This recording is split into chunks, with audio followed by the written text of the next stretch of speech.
রাসূলুল্লাহ সাল্লাল্লাহু আলাইহি ওয়াসাল্লামের কাছে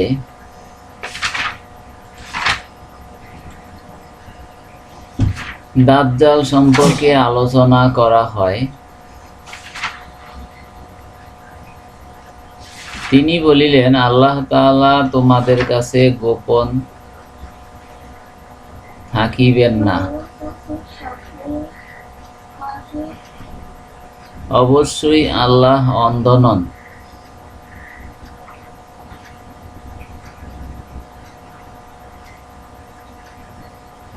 ইহার সাথে সাথে রাসূলুল্লাহ সাল্লাল্লাহু আলাইহি ওয়াসাল্লাম তাহার হাত দিয়ে স্বীয় চোখের দিকে ইশারা করিলেন।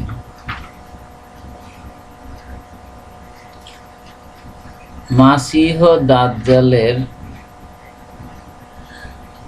ডান চোখ তো কানা, তার চোখটি যেন আঙ্গুরের ন্যায় ভাসা ভাসা।